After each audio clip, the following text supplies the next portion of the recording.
Hey guys, finally, Diary of a Coach comes live. Good evening, my brethren, my lovers, my beloved family. This is Diary of a Coach, and this is episode 331. I want to especially thank you for being patient, for waiting for me, waiting on me, waiting for Diary of a Coach. You guys are so loyal, you're so loving, you make my heart melt. Thank you, thank you, thank you, thank you so much. It's been a long day. It's been a long day. It's been a long day, but hey, it's good to be back online with you tonight. This is episode 331. 331. And today's title is Choose Another Set of Emotional Responses. Choose another set of emotional responses. Remember, our theme for the week is the week of new things, the week of trying out new things, the week of trying out new interests, new understanding, new knowledge, new friendships, new behavior, new anything. This is the week of trying out new things. Caroline says, I really love this time, Sha. I wish, but it's not feasible. It's not feasible. By this time, on many days, I'm either in a class training or in a session of therapy or even driving home. 6 p.m. of every day will not work. 8:30 p.m. is the only guaranteed time that I know I'm uninterrupted, and it's already fit into my schedule. So it would be almost impossible to be consistent if we moved it to an evening time. The truth is, from 10 a.m. every day till maybe sometimes 8 p.m. and 9 p.m., I'm unable to predict my time and itinerary. It's very unpredictable. So while I understand this time may be favorable for you, the truth is it would guarantee my consistency. You know, one of the attributes of growing consistency is to find a time that is uninterrupted. That's one of the attributes of doing things consistently, is that you must find a time that guarantees uninterruption or minimal or even zero disruptions. So 8:30 is that time for me when I can guarantee no interruption. I'm sorry though for don't query me, forgive me. Don't serve the query. This is a verbal query, so suspend the written query until another time. And I promise you this will not happen again. Thank you, my love. How do I say love you in Tiv language? You have it already. So thank you for not querying me. Fantastic. So today's episode was inspired by what happened on my trip back today. You know, I love to observe things when I travel, and I love to observe things around me. That is how I'm able to pick my storylines. So today we're traveling back and we had a very erratic driver. Very erratic driver. Now, the vehicle, so on my way back, I stopped over, to see my parents. So on our way back, we had a very erratic driver. You could tell from his mannerisms that he was going to be dealing with a lot of anger issues. And unfortunately, he was so slothful, very slow. Like, this kind of somebody that is busy doing nothing. He will come down and go and roam around and come back and go and come back and go and come back. And you're wondering, what is this man looking for? Why is he behaving like a termite? And he kept acting very interesting. So the passengers were upset. Everybody was just grumbling, like, what's wrong with this man? You are delaying us. Let us go. There's no time. And all that. And he kept acting like it didn't matter, like he didn't care what anybody was grumbling about. And apparently, I think because one lady in the car paid for her seats, for double seats, because she was in a hurry for the vehicle to fill up. One other pair of people, male and female, I think they were on their way to Abuja for a corporate training or something. They sounded very officious. So everybody was impatient, like, we need to go, we have things to do, we need to meet up, we need to catch a deadline. And he was acting so indifferent. So unfortunately, we got to a point, a fellow needed to alight. And as the fellow alighted, The guy now, went down, of course, opened the boot, got the guy's luggage out of the boot, shut the boot, came back into the vehicle. And before he came back, God knows what he was discussing with the fellow. And the passengers were screaming, "Oh, driver, what's the problem? You've delayed us enough," and all that, and all that. And he stepped into the car, and unfortunately for the driver, he picked on just one man, with the man directly behind him, and said, "Are you the one that is guiding me in driving? How can you be talking to me like that? Are you the one that has guided me all the way I've been driving since? Are you the one that is the driver? Are you the one that gave me this job? And this one and that one?" And the passenger said, "I paid you. I paid you. You cannot tell me what to tell you. I will tell you what I want. After all, I paid you. Did I enter your car for free?" I said, "Even if you paid me, does it mean this and mean that?" And they were battling each other. And people were just saying, "Don't say a word. It's okay. Drivers, don't say anything. Driver, you messed up. Stop. It's okay. Nobody should talk again. Nobody." I was just watching. I love those kind of scenarios. I was just watching. And then the passenger now said something. He said, "There must be something wrong with you. Something must be wrong with your head." Now, dear driver vex. Driver just when he went ballistic. Like, "You are mad. You are stupid. You are this." The driver went all out, cursing, insulting. And that man was retaliating and responding. It was a battle. It was a match of insults. And something struck me. Something struck me instantly. I learned that you lose your power, your emotional power, when you take the first abusive jab. You lose your emotional power when you take or make the first abusive jab. You lose it. The moment the passenger said something must be wrong with your head, collectively as passengers, we seemed to have lost our power to query the driver, because that automatically weakened our argument.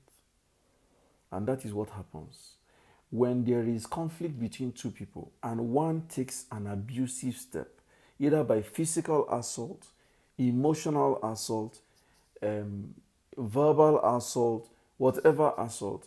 Automatically you lose the power, the moral power, to lay claim to your offense, because instantly at that time you're already at the point where you would have to apologize.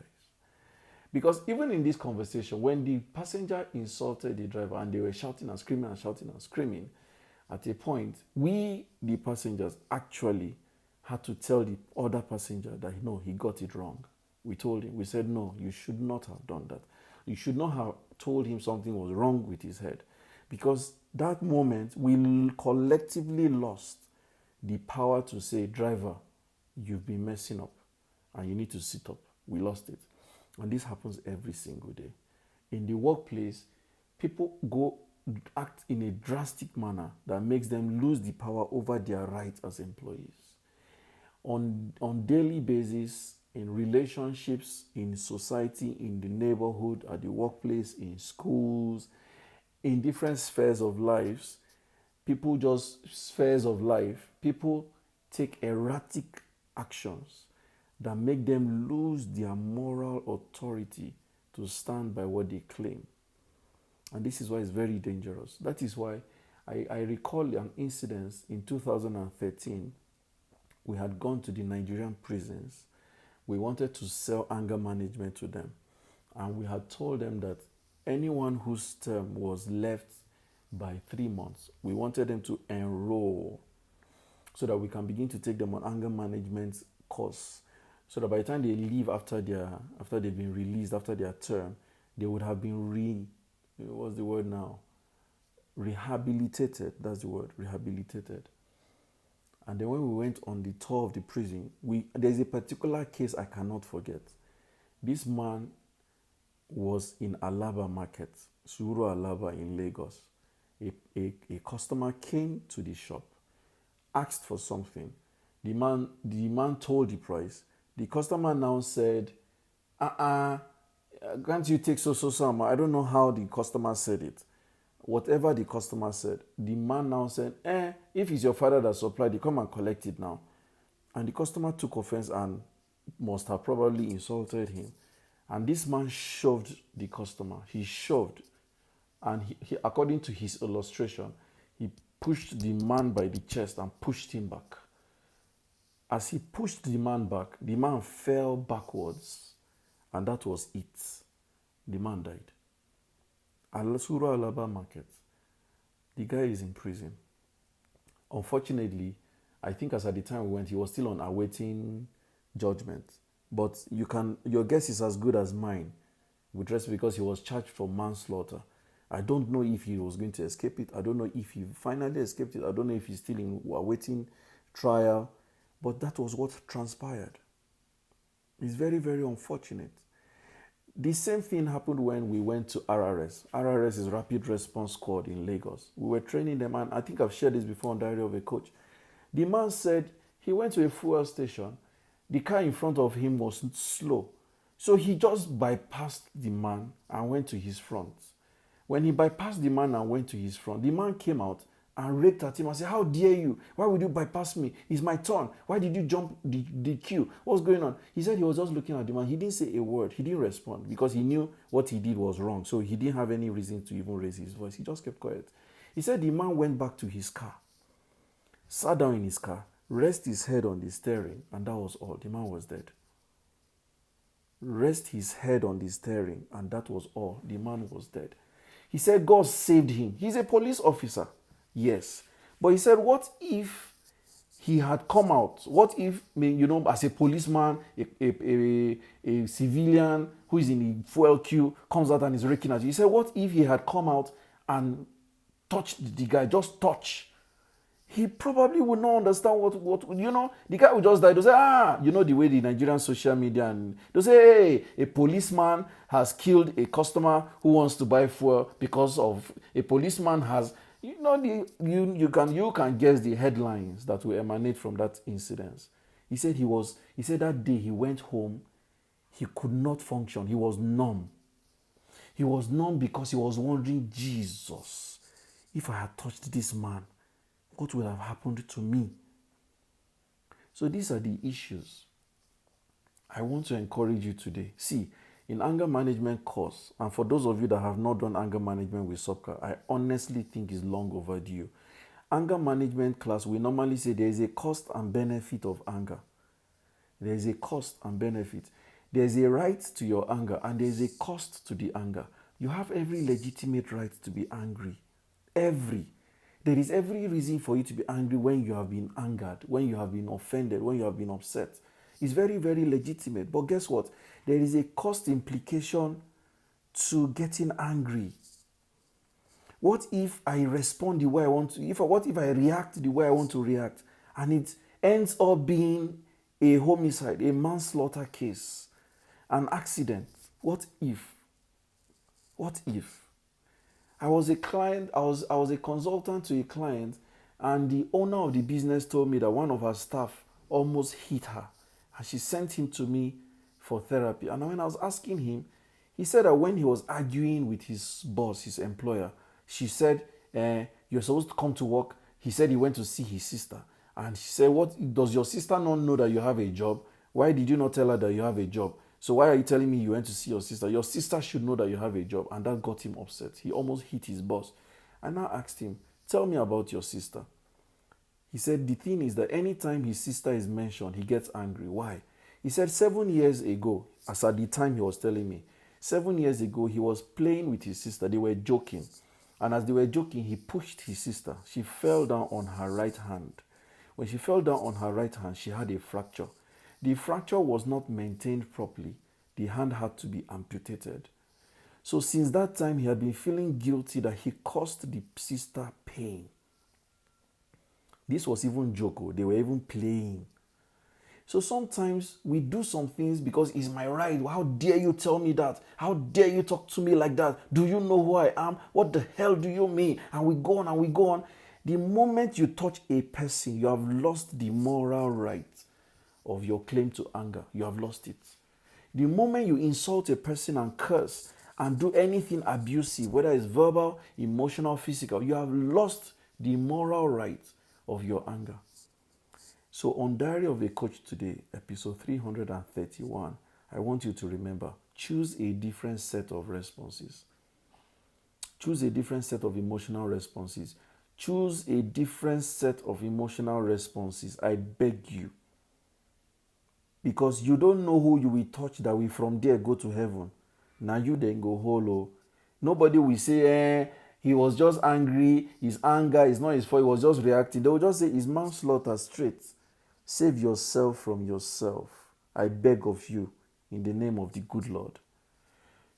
Though Hume says, what if he touched him? Oh no, people already have issues and are going about with the issues. Everybody to your tent. I know they touch person now. So Folake says, who anger helps self. Correct. He then says, right from when I learned amygdala hijack, an emotional overdrive in 2006 in EQ, I've made up my mind never to react spontaneously. Very important, sir. Very important. Ada Efe says, God bless you, sir. I've been deliberate about this recently. Very deliberate. God bless you for that. So this I leave with you. Once again, I want to say thank you for waiting on Diary of a Coach. It would have hurt me if we didn't have this session today. So I'm really glad that we finally did, and I'm fulfilled that it happened. Our diaries go back to normal from tomorrow. 8:30 a.m. is our normal time, and we resume normal transmission tomorrow morning. So thank you so much for being a loving family member of Diary of a Coach. This Saturday, I'm looking forward to sitting with you. Those of you who have registered, I want to talk to you about how to recreate your life. I want to talk to you about how to recreate your life. Let us recreate your life. Let us work out a plan. Don't live your life on autopilot. Don't live your life floundering. Don't live your life floating. Don't live your life just cruising on cruise control.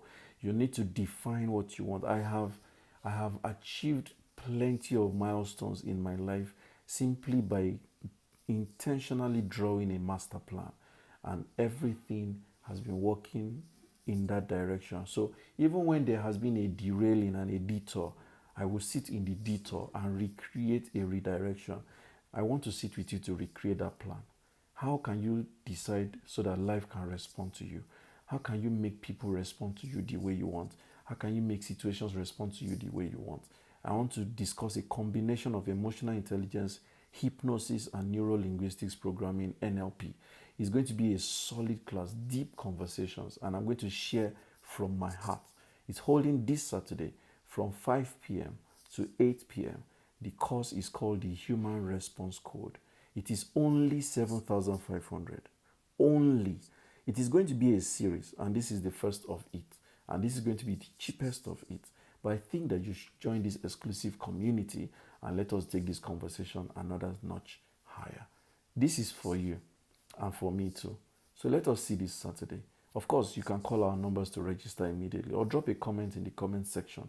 Please go on and call or SMS or send a WhatsApp message to 0807 361 0884 0807 361 0884, and then my people, my lovely, lovely people will reach you. Thank you so much for being on Diary today. I love you from the bottom of my heart, and I thank you for being there for me.